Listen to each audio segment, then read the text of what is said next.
Hey everyone, it's Adam here. It's it's March 3rd. And this is one of those updates where I gotta show you guys the setup in here. I know I've showed it before, probably 3 or 4 months ago, but as you can see, we've got everything's ready to go. We're charging all of our devices.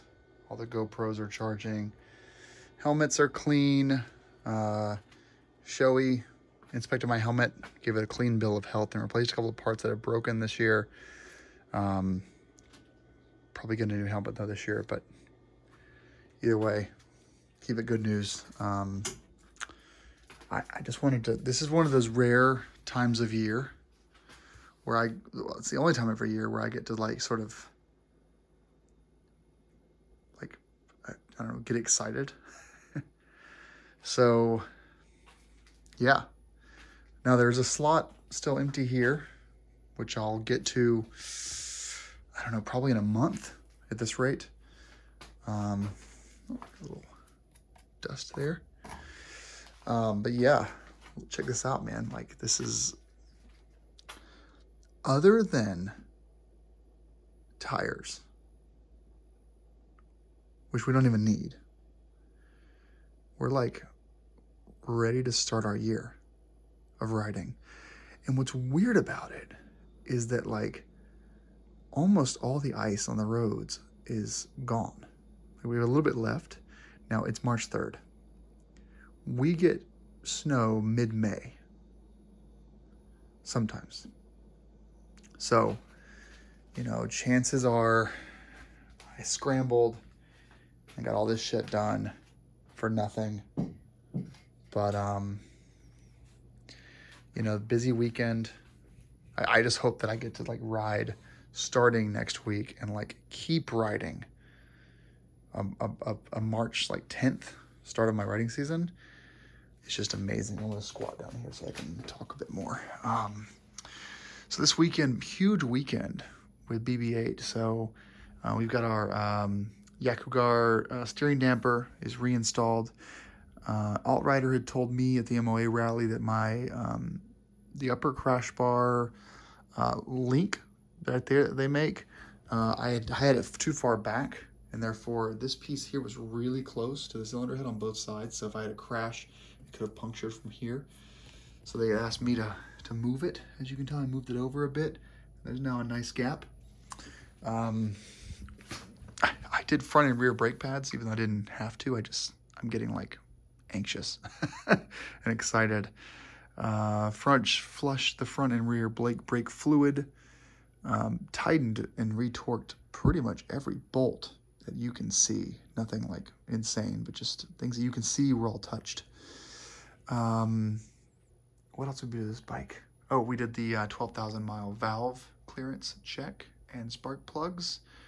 Valves were in check. Fresh thing of oil. We also have the titanium acropovic headers. See them? Are installed. With that perfect oil line. We installed the Thinkware M1 dash cam, which you can see right there is the record button. Updated the NAV6. Got a new NAV6 actually, so we have a screen protector on this one, but the NAV6 was replaced under warranty again. The brand new 15-watt Moto Fast Puck, which is integrated in the Hondo Garage Perfect Squeeze with a nice quick disconnect. It's awesome. It'll be basically twice as powerful as the old version, and it's just a much nicer solution. So I'm really excited to spend my riding year on that. New air filter, obviously. Underneath here is a whole bunch of electronic stuff. We also replaced the Sargent heated seat controller, which had failed. They replaced it, no problem. Rear brake pad, final drive, fluid,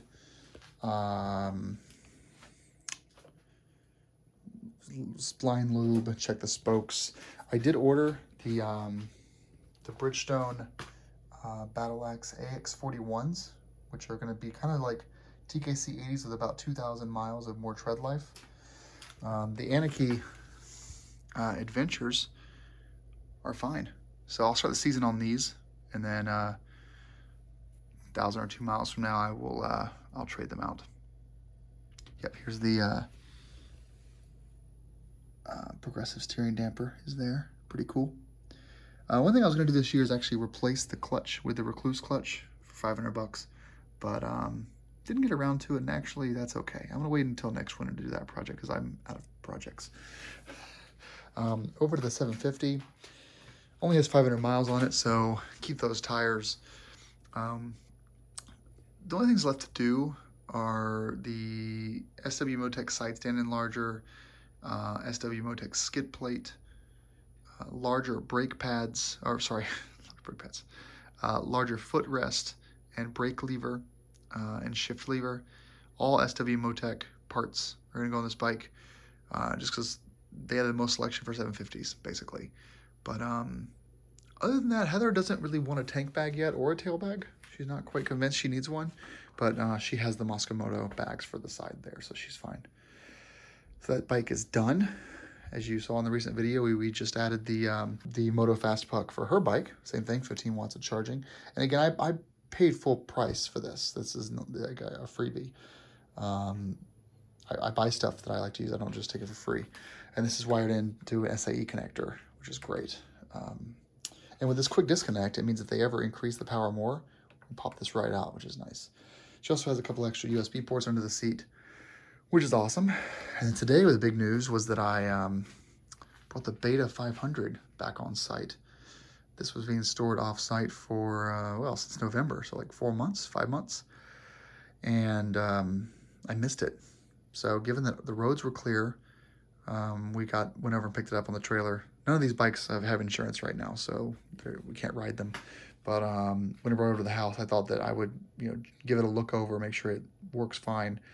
And I noticed that, I don't have a video clip of it, but basically the transmission fluid had leaked out. I don't know if you guys know this, but on the Betas, they have separate reservoirs for transmission fluid and engine oil. So underneath here, see if I can get this to turn up far enough. Underneath here, you've got the engine oil bolt right there. But if you go a little higher, well, you can't really see it from here. But yeah, right there, there's a transmission drain plug. And this thing was seeping.